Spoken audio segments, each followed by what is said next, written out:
Hello, thanks for buying or downloading my model. This is you already know what this is. This is Tatra axle. I was amazed by how it works in the museum, and I figured, hey, let's create this model. And this video is a assembly guide. So that's our end goal. That's our end goal, and this is what we start with, plus some bearings. So I'll keep that outside of the frame. I'll keep that outside of the frame. Hopefully, you will be able to see. Um, we'll use that as a reference, but yeah, let's do this. I'll just lay it out here at the top of the screen, um, and then as I pull these, I'll explain which elements is what. So really quickly, these are the bearing, these are the um, differential flanges, front and rear. This and this is a differential housing. These are the bearing races. Um, oh, hear my daughter in the background. And these are the half-axis slip pot. I think I call them bearings, but they're not bearings really. This is a handle. We'll need that at the end, so just put that aside. Two wheels. So that would be a sun gear in the actual Tatra. A stand will need that at the end, so again, that goes to the side. Um, an enclosure, we'll need that fairly late, so that goes with the stand. Two more elements for the stand, the feet, that also goes to the side. Another half axle drum, another drum, a couple axles and a shaft, and differential lock, we'll need that later. And now for these are that would be a sound gear, so that's what an element of a differential. I can't remember the name now. It will get back to me. So they should be free of this color, and they have corresponding small shafts. So free for blue, and then free for orange. Cool. They can sit right here. Um, these are the design elements so that you can put you can see the red here as it is a cutout. So it's just a design piece. We'll use that at the end. Couple smaller gears, some bearing cases, one, two, three, four. Another shaft, sorry, another gear that's inside the differential as well as this one, and another shaft. So now with an empty box, um, you go on, and that's pretty much the only tool you're gonna need. This is 2.5 millimeter hex that I got. If you got this from Etsy, from me, I'll include one, so you don't have to get any tools. What else? All right, we're gonna need some bearings. So obviously that's not this. This is just a paperweight, but we have smaller bearings. So some screws. I'll just put them here to the side. And then that's the big bearing, and that's the small bearing. I'll just refer to these two as the big one and a small one. Um, yeah. So and then I have some little screws in here as well because I've been assembling and disassembling this for a good part of 3 months now. So where do we start? Well, when I was born in 1984, maybe let's fast forward to something else. So we'll start with the differential. Um, then after the differential, we can connect uh, the input gears with a shaft. And that's going to be one assembly. Then there are two more assemblies for half axis, and then the rest is just enclosure. So let's just start with the differential. So um, to get you started, you are going to need six of these small bearings. One, two, three, four, five, six. There you go. And then you're going to need six more for the other. So we'll get to that part. Anyway, so this is the way you distinguish that is a longer flange is on the outside. So it's on the front inside this handle. But doesn't matter at this point. You just press the bearings in here. They should fit snugly in here. All six holes. And we got to this situation. if you get to the situation where it's skewed, it's best to just press it out with anything. Just press it out and try again. This way, you should have the flush, and you can even put that on the table and just press to make sure that they are all flush. With this element, with a longer flange, you're gonna need one more bearing here in the inside, on the inside. Um, just use this table method again. There you go. Now it's in. All right, they're all flush. They're all flush in it, so we can put that aside and do the same with this. So another 6 bearings in here. 1, 2, 3, 4, 5, 6. So what you can hear in the background is F4 kids, um, ranging from 2 to 10. Obviously, the one that is screaming her guts out is the 2-year-old, 2.5 maybe. She now goes through a phase where she is dissatisfied with everything. So you'll hear nie, nie, which is Polish for no in the background. All right, cool. So we have these two. Um, what else? All right, cool. So now that we have this element, we can focus on what's inside the differential. So the easiest bit to easiest start to it is you take the long geared shaft, you put the you put it together with this smaller shaft, and you just press that in. There you go. It should snap together. You should end up with something like this. I don't know where the focus is in this. Maybe here. There you go. So that's the element. And then because you put that smaller bearing in here, oh, see, I already made a mistake. If you followed my advice, now you have to get it out. Um, yeah, you followed my advice, you already have to make an amendment. So you take the smaller shaft, and then you put it inside and wiggle it so that it falls into the bearing, and just press it on. Press it inside. It should go. You can use any other element to just press it. Oh, bearing. Um, you know what? Actually, this is what you should end up with. So that small shaft with a bearing pressed on, and then you can put that inside the differential flange with the longer bit sticking outside. This is what we're targeting. Again, if it goes sideways, then you need to readjust. There you go. You can even use some fingers or a different element. Just press it in there.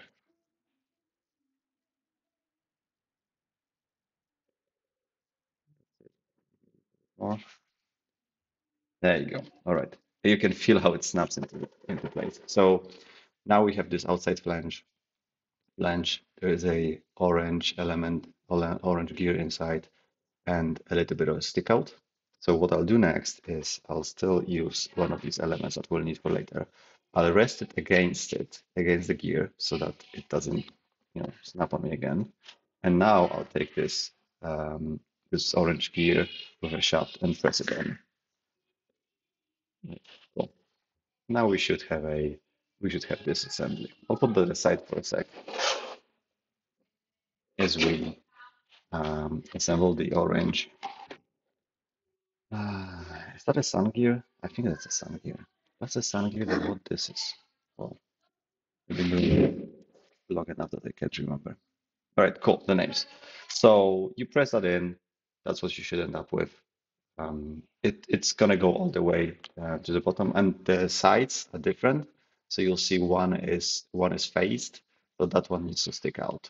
So that's what you should end up with. Again, here, the way to rotate is not this one that loosey-goosey inside, but the other way around. And then there you go, you can just squeeze that in. And they all should be the same length when you're done, and mine are. So you're good to go. And at this point, let's do the blue one. Maybe.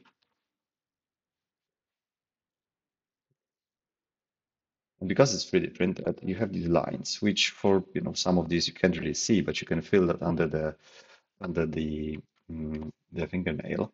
And as I'm pressing this, you can hear the lines rubbing against each other.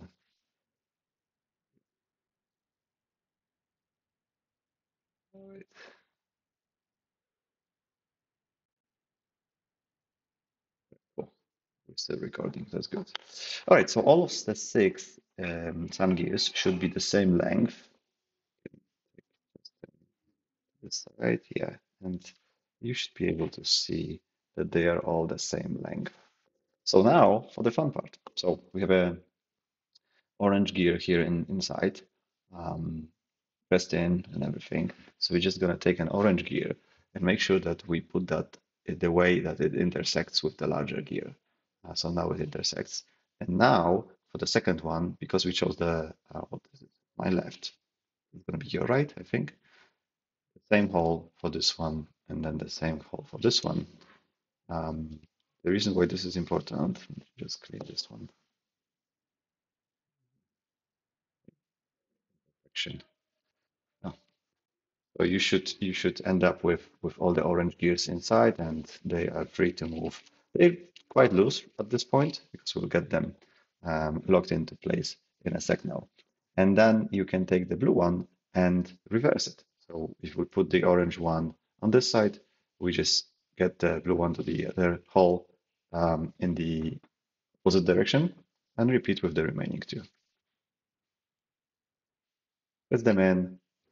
They should go all the way down. This is why it's spaced here. This is why it was spaced because now it intersects with that bearing, the inside of that bearing, and it rests against that bearing. So this is what you should end up with at this point. You can see that it moves, and maybe I should do this. The window is on the left. There you go. So this is what you should end up with. Let's call this a half differential assembly. And now we can focus on the other bit. So just to give you a visual where we are, we just assembled this. So we assembled the orange bits and that outside flange. And now we're going to focus on the inside, but the inside one is a little bit more difficult because not only is the blue, is not only the blue gear inside the differential inside that flange, but it also goes through a shaft, two bearings, a couple other fixtures to this bigger input gear. So we'll do that now.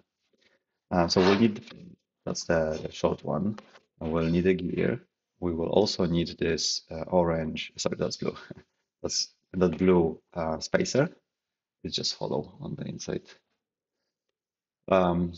You will also need this.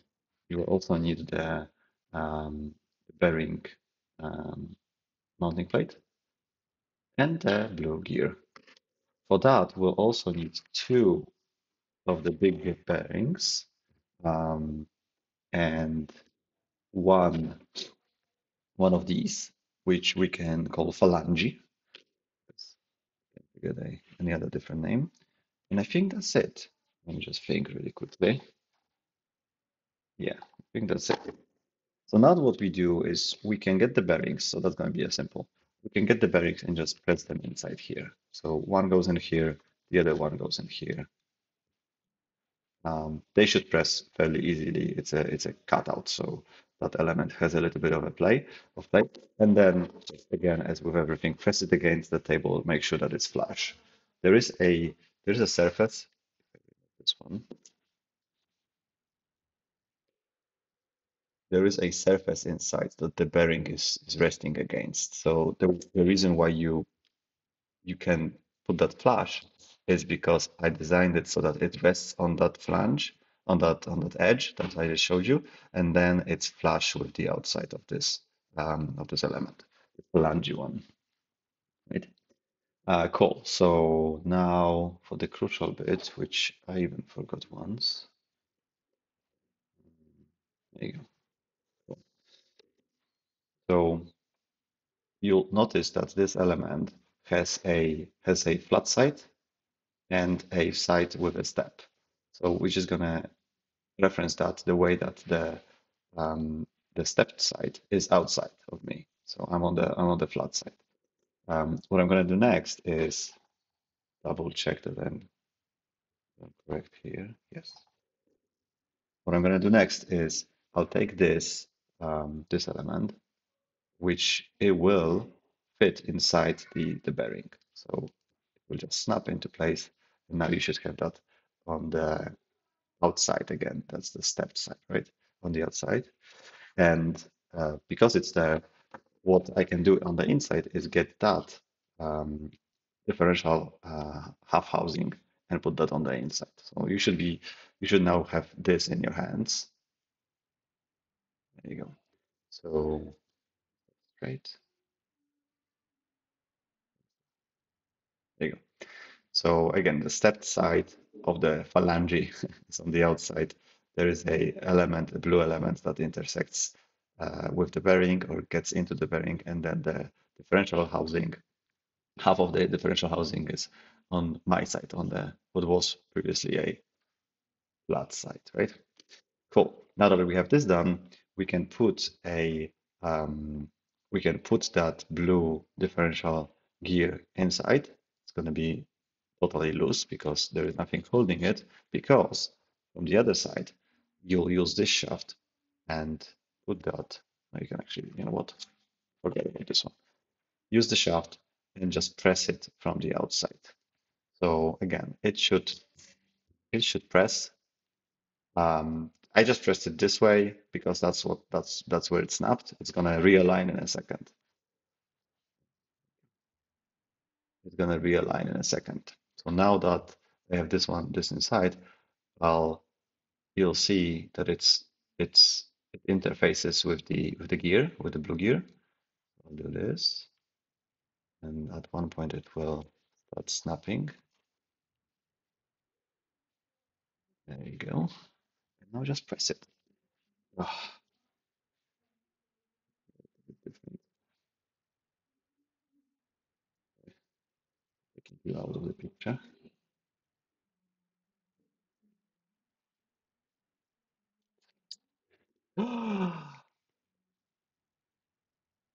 What? Made a mistake. Yes, I made a mistake. I forgot about a step. That's the second time this happens. Let's get it out.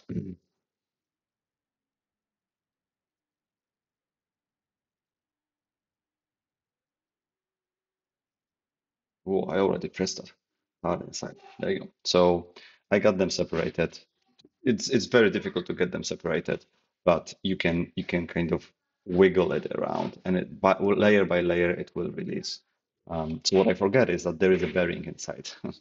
Well, one of these small bearings.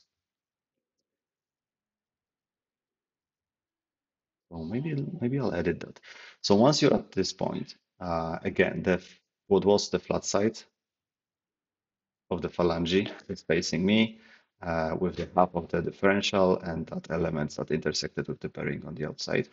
What's going to happen next, let's just put that aside, is we are going to take that gear that's going to live inside the differential in a second, and one of the small bearings, and just toss it inside. Let's go, if you, boom, it's going to fall into there. And now you have to align this and press it in. So what I'll do is I'll just make sure there is a space for it at the bottom. And the way you align this is you just need to press it in. Oh, you know what? Oh, there you go. I can't really show you that, but once it's flat, you can see that it's kind of flat. It's still loose, so I can get it out, right? But once it's not perpendicular, but it's parallel to my hole, I'll get this element, and now I'll just press it in here so that it presses my bearing inside.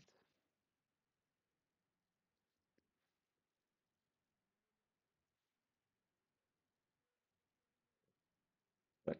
So I'll have to take this off screen because the what I have to do now is I'll rest this against the floor. So I'll put it on the floor and I'll just press on it with all my weight. Um, the bearing, the bearing is inside there. Can you see that? There you go. The bearing is inside there, just resting on this element, but it needs to go all the way to the almost end of the gear, uh, basically sandwiching the small bearing inside. So now that it's inside and it's laying flat on that shaft, I'm just gonna press that button. So give me a sec.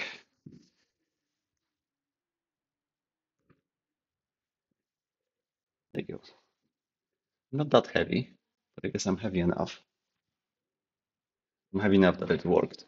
So now you'll see the bearing is resting against the end of that gear on the inside, and there's only that much stick out. So maybe half an inch, 10 centimeters, 12 centimeters of stick out on this side. Now, that's not even end up to this.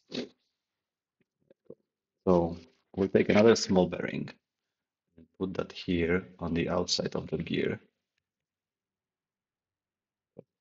So it's not flush, but it will be. You know, even if it's not flush, you don't have to worry about it. Just put it on it because this element in a second will push it out. So now we have three. We have the phalange. We have a inside of a differential gearing, and we have the outside input gear. And again, I'll orient it the same way that we did at the beginning. So the flat side of the phalange, we have to get a name for it, is on my side with a step outside. I'll take the gear, the differential gear, and I'll just press it in here. It will likely press that element out. There you go. It just pressed that element out. So I'll reattach that. Again, you'll see that there is a small lip to it. Can you see that? How do I? There you go. So there's a small lip to it on one side. There is no lip on the other. And that lip is again on the outside. So I'm holding it the way I was with this whole exercise, and I'm putting that with the lip outside of me. So let's just press that on.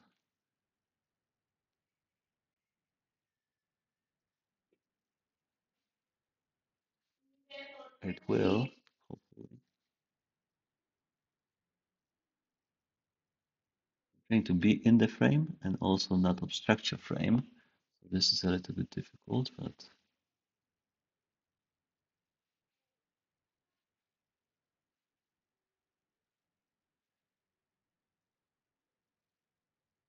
man, it's difficult. Ah, there you go. All right, so I got it started. The lip is on the outside. So the lip is on the same side as the stepped. So now I just put that in and squeeze that. See, it hasn't gone, it has not gotten all the way there. So let's continue squeezing it. Which element should we use to push that in? You know what we should use? We should use one of these. No, this is too. I would love to use something that you already have.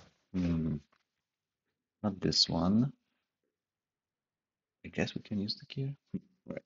So my bearing flange, inside bearing flange, has not gotten all the way in there, and I can make it fit in there using a tool that I just don't want you to have that tool. So I want you to be able to put that together with it. So what we'll do now is, even though it's not all the way in there, I will get that gear, that input gear, and I also index it so that it fits in here. Remember, we need that bearing, and I'll just press that in,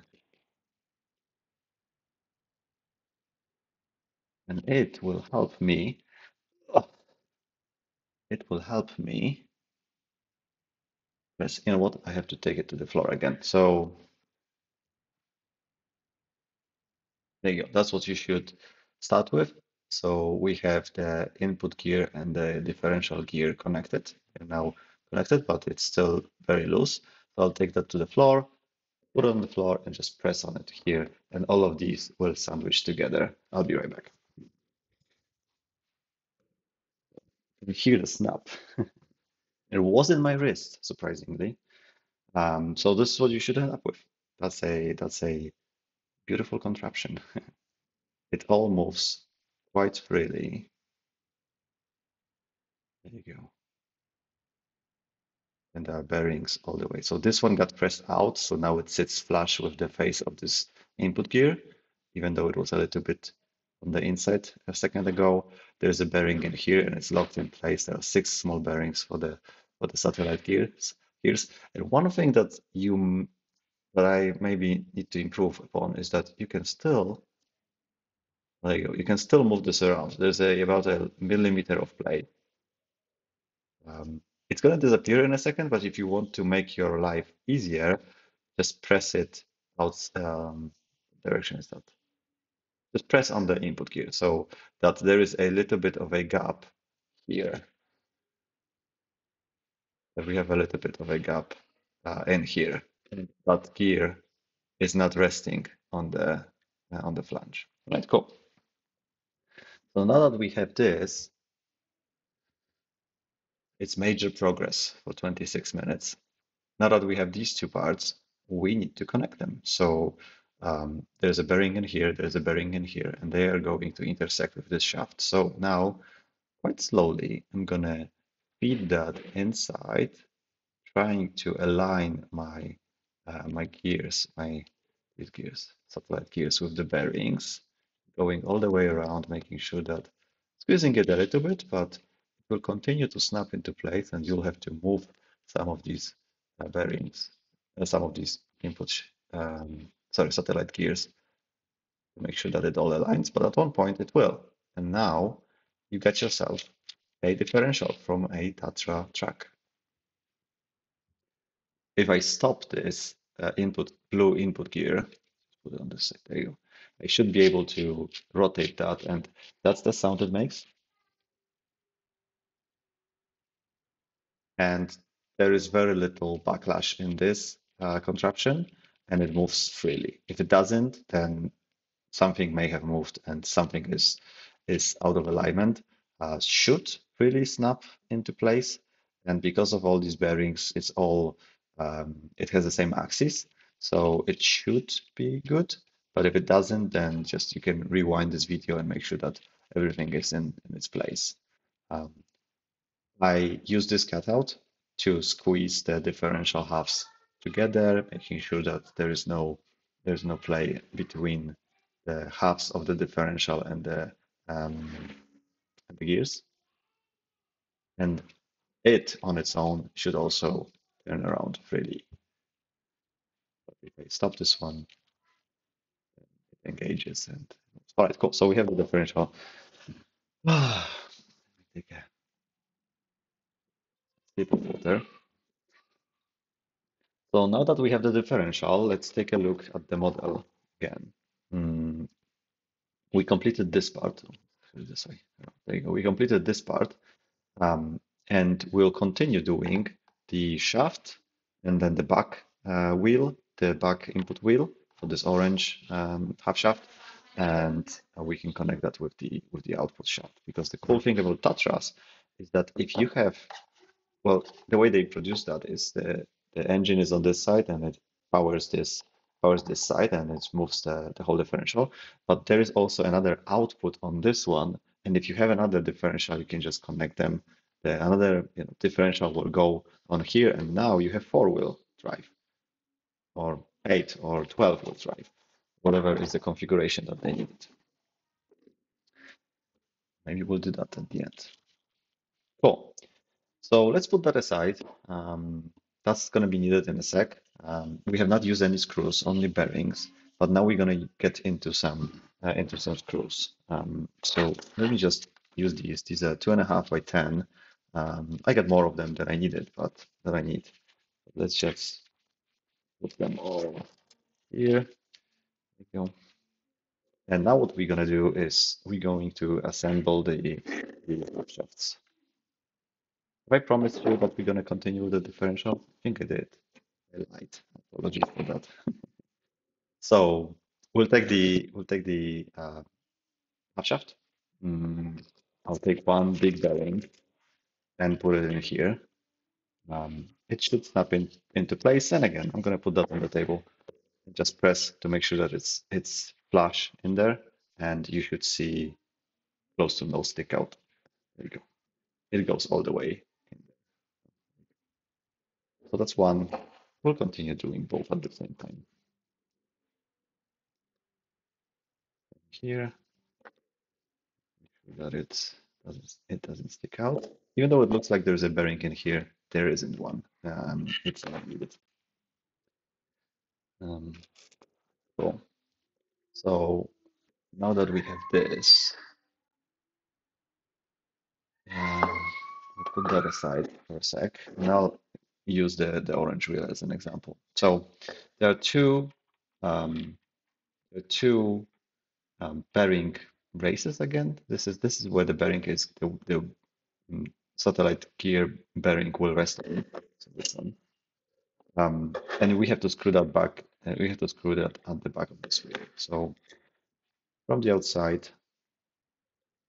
I'm gonna feed the screw all the way, and I'll just put that in a couple turns. 1, 2. Okay. And now you can press that out, align it, and just get started on the free screws. The reason why I'm doing this is because if I attempted to screw only one screw in, that thing would just continue to turn around. So by doing it this way, I have the benefit of these screws also locking this element in place and it just doesn't move. All right, so now I have three. I'll just screw that in all the way. This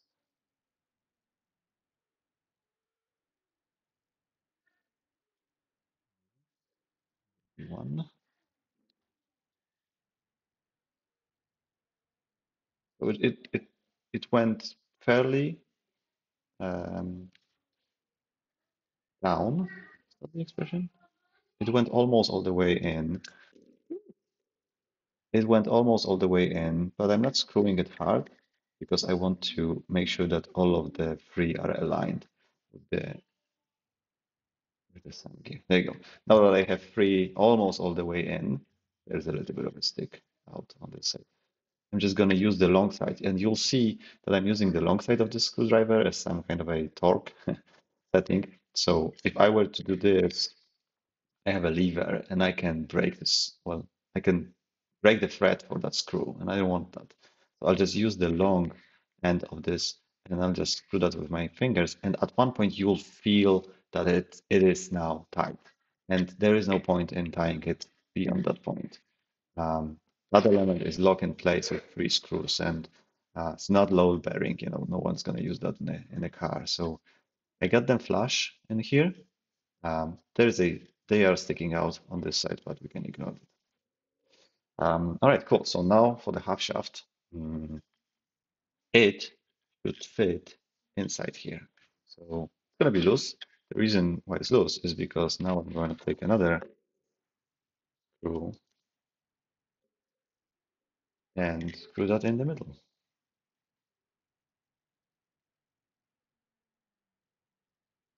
Again, the same procedure. So I'm using that, like it's a little bit more than finger tight.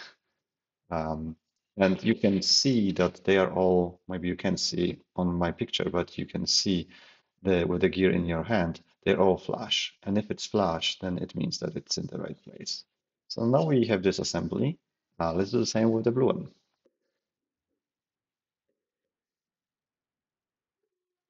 What can I tell you while you're doing this? So I was diagnosed last year for ADHD. I mean, I wasn't sent to be diagnosed. I paid for it myself. It was just me doing the an ongoing effort to understand myself a little bit better. And through this diagnosis, and yes, I have ADHD. Through this diagnosis, um, I learned, I started to learn what ADHD is for an adult, for a 40-year-old.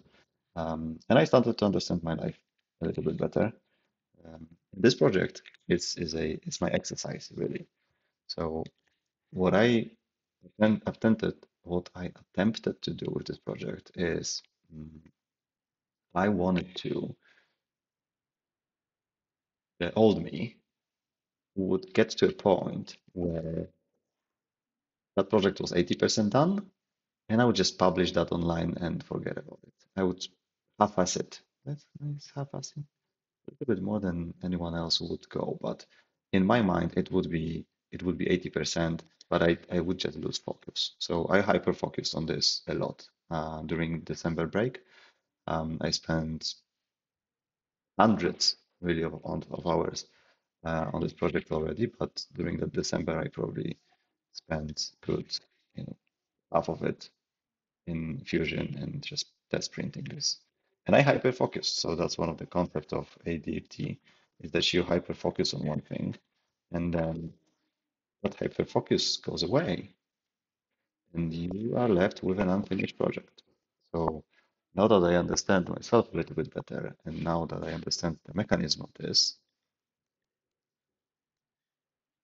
I force myself not to publish this. So, in total, I spent 300 hours on this project, just in CAD and test printing this. And I have actively, now it's the end of January, I actively um, worked not to publish that and to make sure that it's completed down to this very video, which is also why it took so long. The reason why I'm doing this is to see what is the feeling in my head, what's the emotion, and how do I feel about doing this. And when I'm done, I'll learn hopefully from that. All right, cool. So we should have two of these while I was blabbing away. So let's assemble them. So you take your this is half shaft, so that's going to be what? The half of the shaft arm. I'll just press that in there. There you go. It goes all the way. Cool. Same with the other one.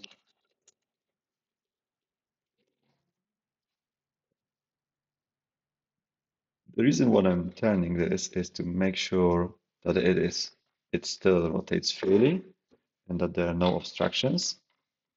And you'll see, maybe you'll hear that. This one is a little bit skewed to one side. So what's probably has happened is that there is a little bit of a play here, you can see, and I didn't have that bearing pressed all the way in. So now it's better. There you go. Cool. So now for these for the drum brake, you'll take the big bearing again here, press that in, the desk for it. There you go. The cool thing about it, well, in my head, is that I designed this part of this drum brake so that it fits inside the bearing, and you can use it to press the bearing inside. So I'll do the same with the other one. So I'll press it a little bit so that use the desk. Oh, there you go. So that it's started, and then use the other brake, drum brake, to just press it all the way in there. There you go.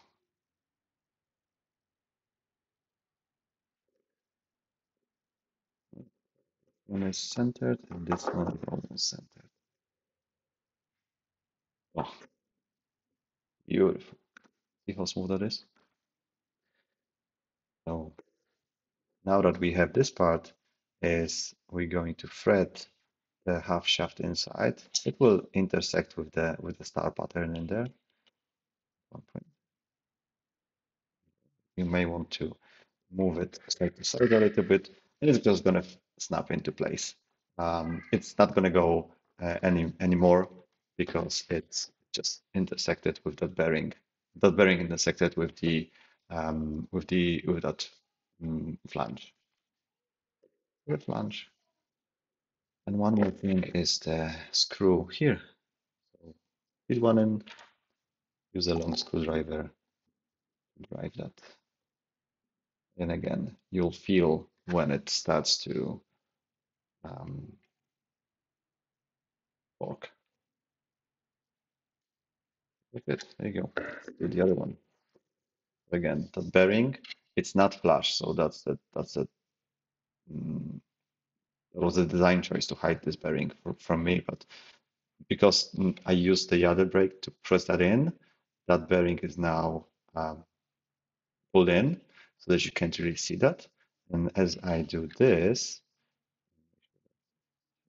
I move it left to right, and at one point it will slap. There you go. It will snap into place. That bearing is just hidden in there, a little bit neater. That's all the way. There you go. That is almost done. Let's just feed one screw in there. And there is at the end of this tunnel, there is a chamfer so that the screw locates itself in the correct position. Right. So where are we? We have two half shafts, not done yet, and we have a differential. The reason why it's not done because now we have these elements, these half moons. Maybe it's a full moon? No, that's a full moon, right? These half moons, and we have to screw them in. They're all the same, and they intersect with these two screws. So what I'll do is I'll just feed a screw in here, get it started, and just put that screw in one. Oh, but I said you can't make a mistake, but I just did.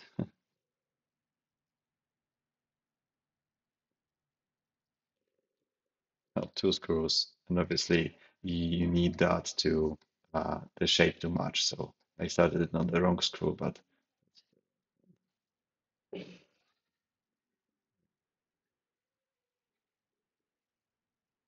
start one, get the other one as well. And since the one is already, since I already have one started, then it locates the element and I can screw the other one all the way in.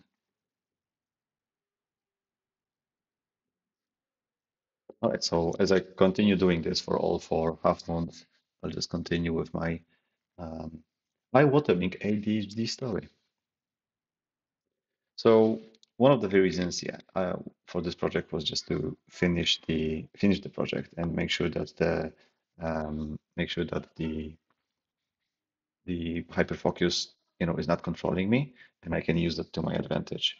Because I truly believe that the hyperfocus is an advantage because I will go down just briefly. So head screws, they need to go all the way into the small cavities. That they have to be hidden. So make sure that they're not sticking out. Again, you'll feel when it goes all the way down. There is no point in over talking past that point, but maybe you had a screw, skewed or something. I just make sure that it's hidden in there, like this one. So where was I? Yeah, the hyperfocus.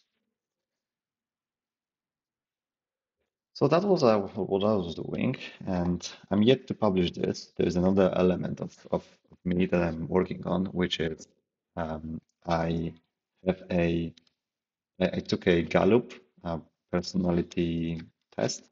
That's a test assessment, and in it there was a communicator. So I discovered early on, that was years ago, that I had this communicator inside of me, and that communicator, maybe I should look up a definition.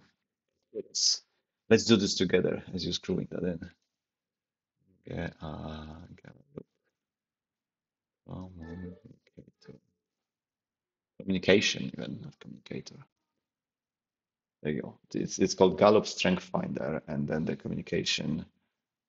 There you go.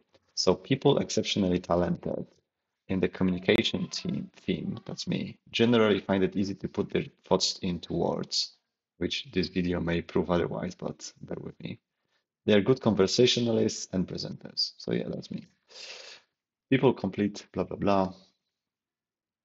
So they go a little bit deeper. So you like to explain, to describe, to host, to speak in public, and to write. All of them spot on. I do like to do these things. One done. One more, two. I do like to do these things. However, what I also learned, and I only understood this now, is that through describing, hosting, speaking in public, and doing all of these things that my communication, my Gallup's communication likes to do, I also drained myself of energy. So this took me years to understand empirically, really, that if I go to an event and I spend time with a bunch of new people and I spend time with them talking and sharing ideas and maybe presenting something on the stage, this is just, it's just going to completely drain me of energy. So even though I enjoyed the fact of doing this, I don't enjoy the results of it. I don't enjoy the fact that it took so much of my energy. And it took me years to understand this empirically. And after Gallup and after ADHD, I started to understand why. Um, so now that I don't do a lot of public speaking, there you go, that's the other one done. So with this one, I have a little bit of a gap in here. So I'll screw that, I'll just tighten it a little bit more. And that gap will disappear like so. There you go. I can see light now. And then for the last one. So there was a period in my life when I was very active in the startup community in my city, and I was an entrepreneur. I started 8 companies. I had 21 co-founders, bunch of investors, 150 employees, etc., etc. And it just took just chunks of I believe my life. I would never do it again, but it was just a very interesting period of my life. But now that I understand that it all drained me, it all stressed me, and the every interaction just took a little bit of energy from me. Now that I understand this, I try to do things to learn how I can master this energy and how I can conserve it so that it's me who's calling the shots and not the ADHD or the other talents. Right, cool. So now that we have this done, where are we? Let's maybe reassess. So we have 2 of these done on the side. We have the differential housing. I draw things today. The differential housing, but we're still left with a little bit of parts. So maybe let's get back to the differential housing and um, we'll see how it goes from there. So that remaining orange shaft, that's the one that intersects with the orange output in here. So you just slot it in here. It should go in there fairly easy. No, you know what? One thing. As you press on this, it will press all the way through to this gear on the inside, and it will just try to move outside. So what I'll do is I'll use this element, which we'll need at the end, but I'll use this element with the blunt end, put it in here, press, and put it on the table, so that by the time we are pressing this long shaft on, we're not trying to move the internals of this differential. We're just squeezing these orange elements. So all the way from this through this gear and shaft all the way to this output element.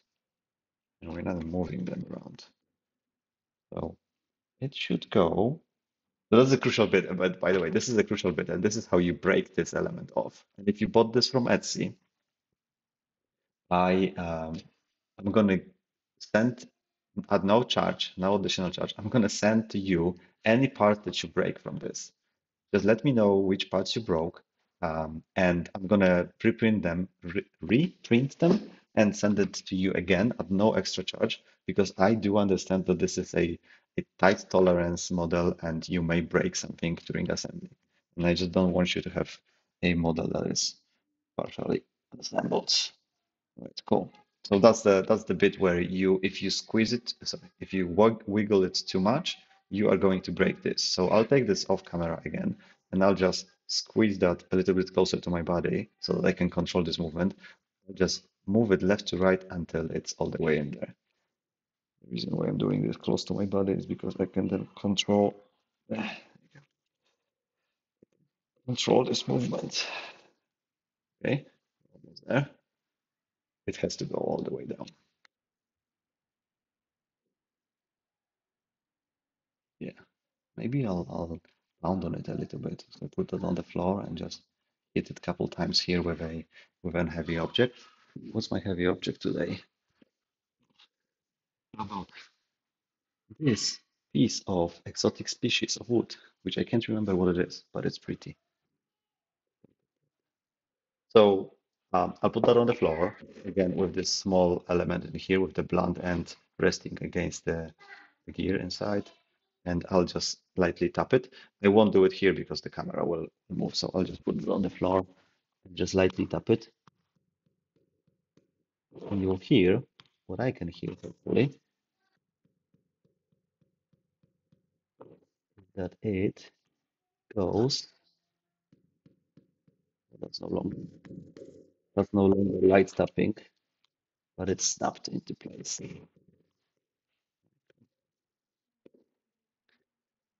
Again, if you break it, let me know. I'll create these elements and I'm going to ship them to you at no cost to you. Right, so what happened? So this differential still moves freely, but now I can feel a little bit more resistance and it's uneven when I turn when I lock the differential housing in place and I move the shaft, I can feel that it's no longer smooth. And what happened is this inside element, this inside orange gear, it moved and now it is resting against the differential housing. So all I really have to do now is to focus on the outside of the differential, that orange inside, and just press it out. So I'll just slightly hold the whole assembly and just press it. Have you heard that? I don't know if you could, but it just snapped probably a half a meter, and now it's all smooth again. You hear that? Now it's all smooth again, and not only does the differential moves around, freely, again, the internals of the differential also move freely. I should redesign this so that it's easier. It's not crucial. It is not crucial that it is so tight in there. It should be less tight. Right, cool. So now that we have this element, we'll take the rear phalange to give you a visual. This is where we are. Now we are assembling this end of it.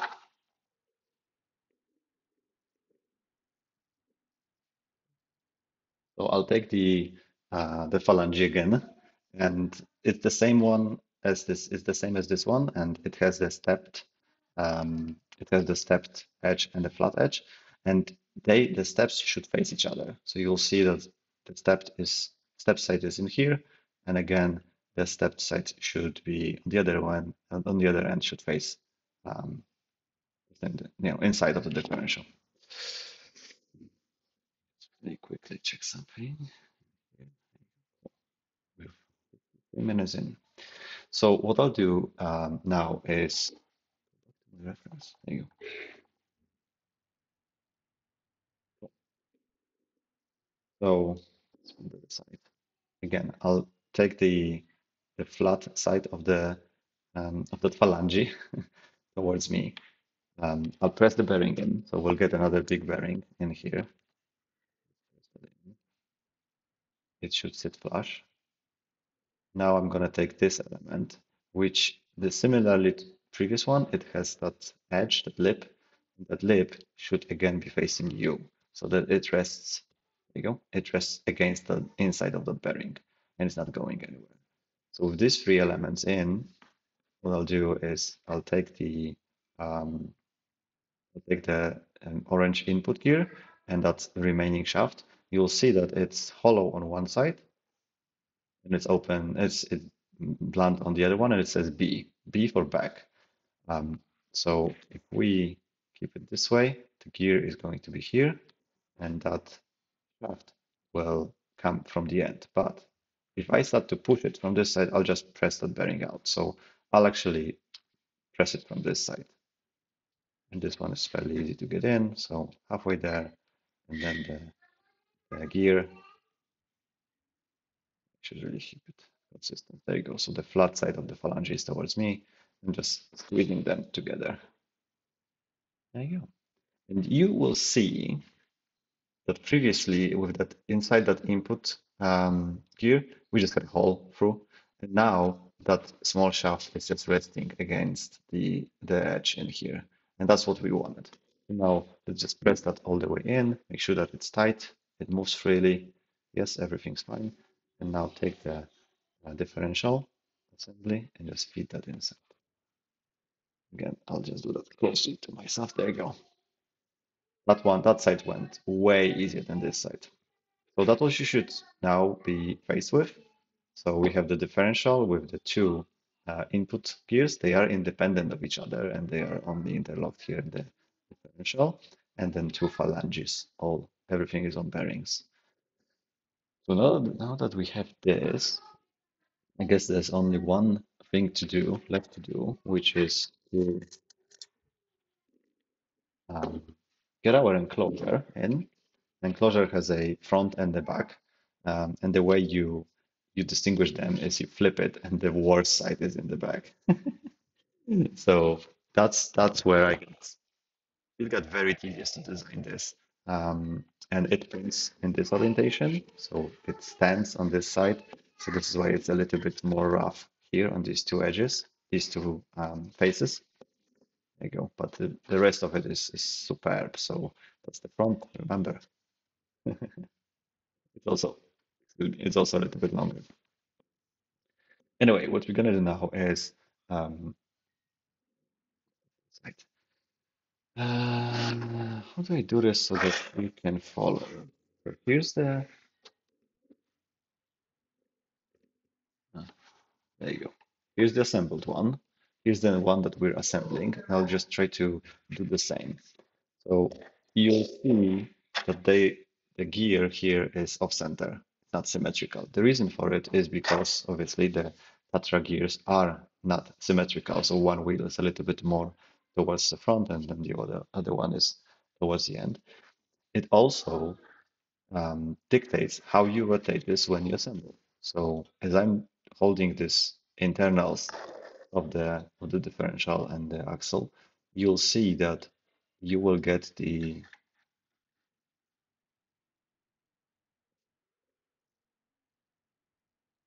my God, Pavel.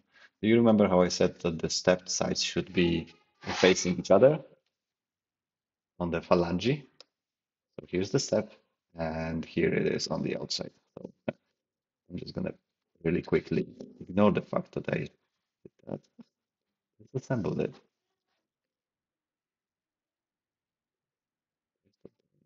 There you go. Press it from the inside. If you notice that and you were streaming at the screen, this is where we are. There you go. All right, cool. So now they're facing each other. So back to this. The orange wheel is in the back, so if I put that in here, the orange wheel will intersect with the orange input. So that's the sun gear, that's the input gear, and you can see that they intersect. And if you put it the other way around, it's just gonna intersect with the blue one, and it still works. But again, that's really not the point. The point is to follow the colors. So we have one side, and now we have the other side, and that's the internals. You can, if you are a massive troll, do it this way. And your differential is now constantly locked. And also, if one wheel goes forward, the other one goes backward. So you'll just be going in circles. What else in life will do this? That's the correct way to assemble this. Cool. So you should have this in your hands. You should have this in your hands, which by itself is already very pleasing to play with. But now holding it, I'll move to the enclosure. Again, the longer side, which is which one? This one. Oh, there you go. This one. It's the front. So rotate that correctly. That's the front, and that's the front of the differential. And now it just snaps into place. And I can see that I made a mistake somehow. How did I make a mistake?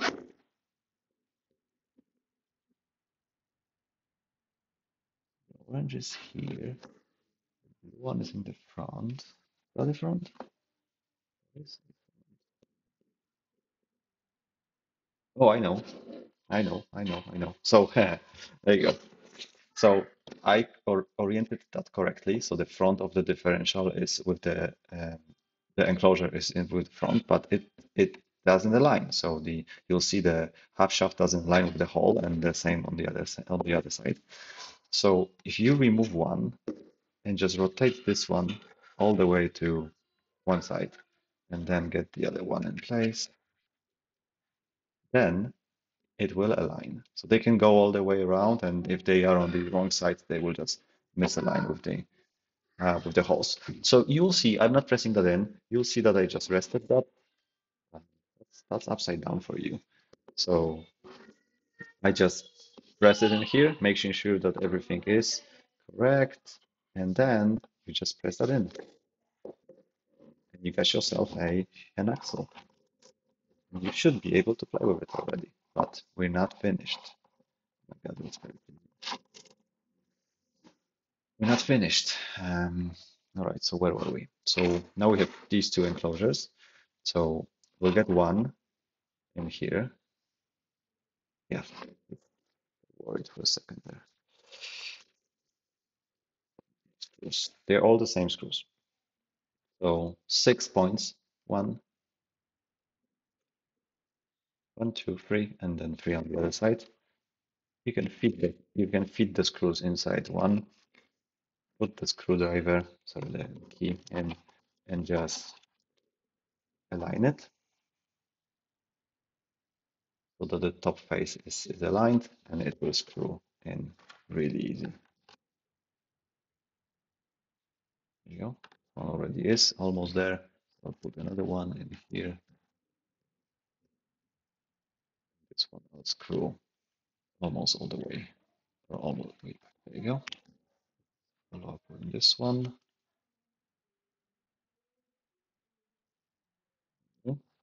So that's not load bearing at all, but I have 6 screws in here just to make sure that it all aligns.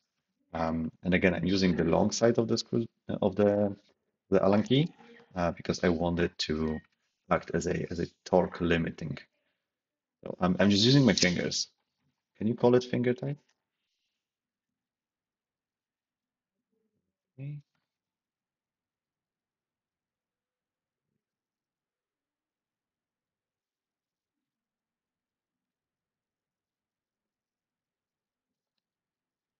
Oh, I think that's that one. All right, cool. So we now have 6 screws, and it's on. That's just one element. And now for the remaining big bearing, you should have one left. I think that's 8. You can press that on this outer flange, all the way in.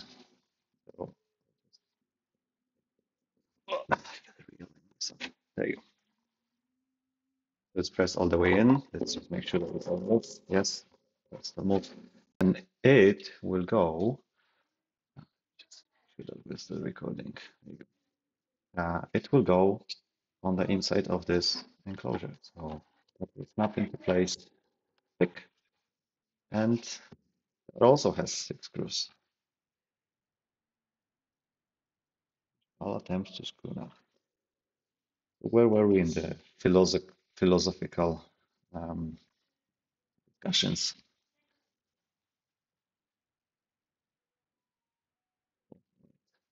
So yeah, this is what I did. I spent way more time than I would usually do on this project.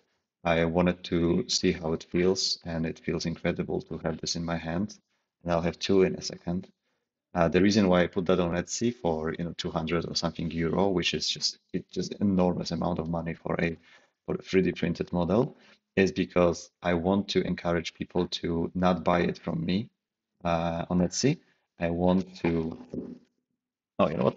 Let me just got it for a second. So I have not pressed this enclosure um, all the way in, and now that I'm screwing this in, it won't allow me to screw. So I have to enlarge these openings a little bit more in my project. I'll do that later, but if you are faced with this element, that's not correct. This huge gap in here is not correct. It should rest against each other.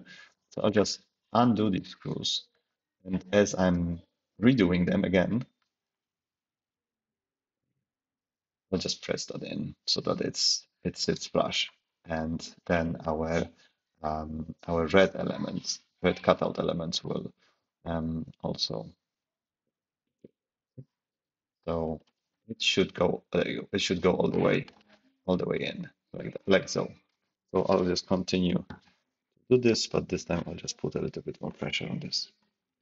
So it feels really good. And I wonder what's the learning from that. I'll think about it and I'll talk about it with my wife and my therapist, but um, and my friends. But right now I can tell you that it feels really good and I'm really enjoying this.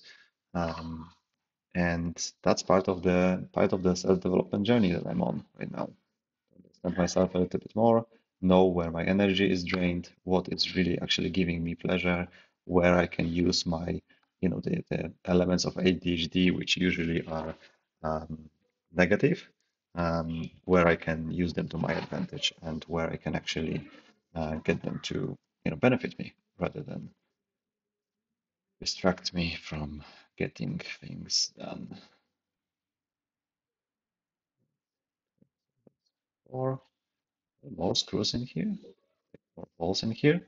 You can ignore them. They are for future expansion.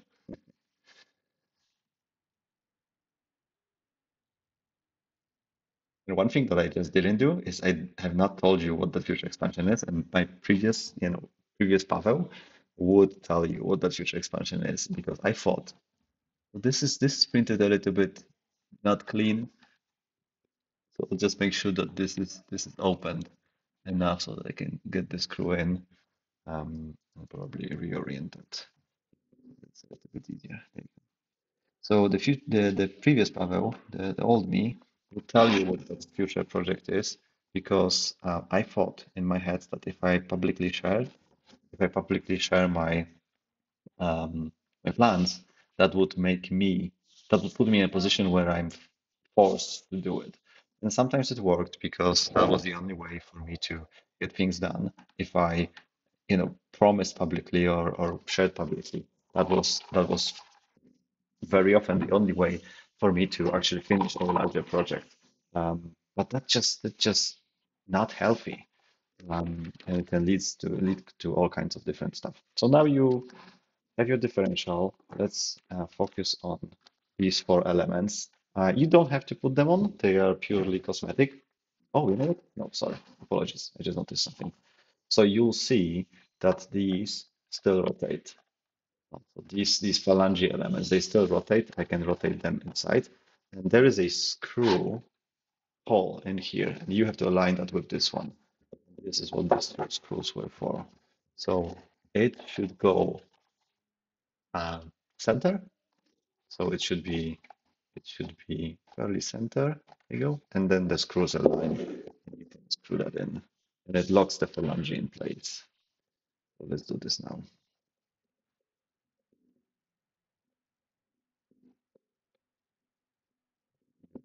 Let's get started. Just making sure that it actually is center. There you go. So that was super unhealthy for me to overpromise. Maybe not overpromising, but it was super unhealthy to have that relationship with myself where to get things done, I had to force myself to do it. So super unhealthy, and I work to not do it again. So this is why, even though, oh, you know what? Again, this phalange, it should rest on the enclosure, um, even though it looks like there's a gap, but it's just a chamfer. So it should rest, and then you can continue to screw that in until the screw is all the way in, like so. It's not all the way in. I'll look into that in my design if the hole is deep enough, but I'll leave this one. The same for the same goes in the front. So I have to get this fairly centered. I'll just use the construction of this differential. So I'll get both the half shafts all the way down, and between these elements, now it all should align with the phalange. And this gives me confidence that this screw now will find its way through the enclosure to the phalange.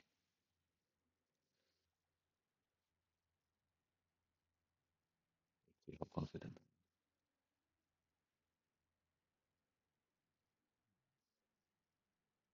And I think it went in because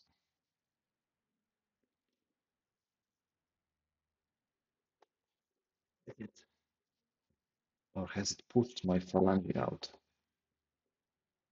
It started to push. So as I was screwing this in, it started to push my phalange out. So it wasn't that aligned. So I have to unscrew that a little bit, maybe realign, and then screw again. Oh, there you go. So it goes in really easy once it's aligned, and then you can still move your um, half shafts around, and you can still do everything with the differential.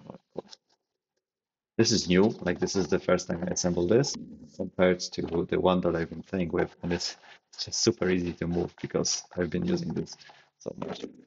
So yours may be a little bit more stiff, but I guess that's fine because the half shafts will not fall down. You can put them wherever you want. All right, so now coming back to these um, elements, the little pins in here, there you go, the little pins in here will align with the holes, and you can just snap them in place. 1, 2, 3, 4. Here.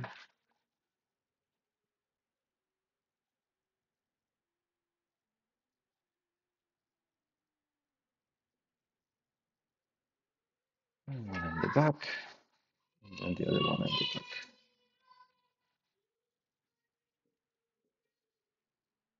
Cool. There's a little bit of misalignment here. It wasn't present on my model, so we can look into that. All right, cool. So that's our differential. The bit that we're missing is the crank. You can just put that in there, and that's your differential. And you'll notice that everything moves freely and smoothly. I can stop the orange sun gear and I can continue to rotate, and it will rotate the blue navy half shaft at twice the speed. If you have more screws, you can screw them in here. I'm not going to do this for this video. There are 10 holes in here in each drum brake, and they are designed to to accept these screws. So you can screw them in, and they're going to stick out and look like lug nuts. And but I'm not going to do it now because we are now focusing on this. So that's a stand. It has it has front and a back. So the longer bits, you can see the longer stands in the front. And there are 2 feet, 2 in my case red feet. One is flat, and then the other one has some kind of a contour. But contour catches back of that differential, so it should rest on the on the stands this way. I'll show you that in a second. And then for the front one, it doesn't really matter which one you go, unless you know, for the long and flat. short and contoured. So I said that it doesn't matter, but it actually does. So there's a huge there's a big hole on this side and a small hole on this side. And if you want your screw heads to be on the outside, then put that on the outside of the as well. So I'll screw that in. And it will look good. One. Right, so the screw is going to go flush, and the head will hide inside that element, that red element, and the same goes for the other one.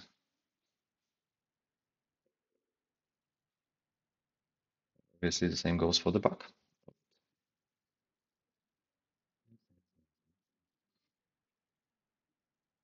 All right, cool.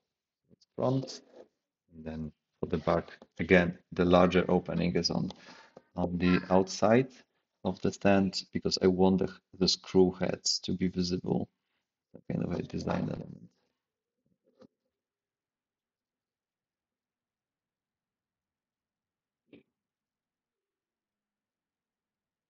So have I told you about why it's 200 euro on Etsy? So I wanted it to be 200 euro on Etsy to encourage people to not buy it from me, but to get a printer instead. A Bumble Lab A1 Mini, which this model can be printed on, is a great printer. Get yourself A1 Mini, get yourself, few bearings and screws, self-tapping screws, and you can, for the cost of this model on Etsy from me, you can get yourself this model in place. I guess that's the only one. I already had this assembled because it was a test print. So the black elements will be separate, and you have to press them into the thread, and you'll see as you are holding them in your hand, one side is tapered. So that tapered side needs to go in. It just aligns and helps you to get into this red element, and it's just press that in. It's not going to fall anywhere. So that's the diff lock. So right now, these two wheels are independent of each other, and the difference between them is equalized by the differential. So I can continue moving even if one wheel is, uh, in the air, not moving, and this one, and I'll just go nowhere. And then for the differential, what it does, it locks the orange, um, all the orange gears. It locks the inside orange gear with the enclosure, so that by doing this, there you go. So that by doing this, maybe it wasn't clear. There is um, there's a spline on the outside, and then there is a spline on the inside, and it intersects with this. So the gray is the enclosure of the differential, and then the orange one is the gear, and then this intersects with both of them and locks them together. So by locking the the the big orange gear inside the differential with the enclosure, it also locks all of these satellite gears together with the blue one. And as you lock the blue one with the orange one, this now becomes one. And as you move, both of them will move at the same time. And even if you attempt to stop one, it will continue moving with the second one in the same direction. And this is how the differential locking works at Tatra track. And I think that's it.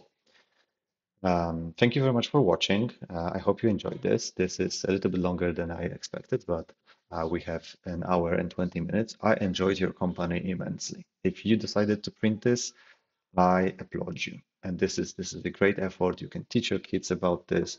And even if you don't have kids and you do it for yourself, that's also great because it's a great educational model. And I hope you enjoyed it as much as I did. All right. Don't forget to post your makes on MakerWorld, post your comments on our feedback on Etsy, and in general, have a wonderful day, everyone. All right, guess I'll try it myself one more time. Enjoy.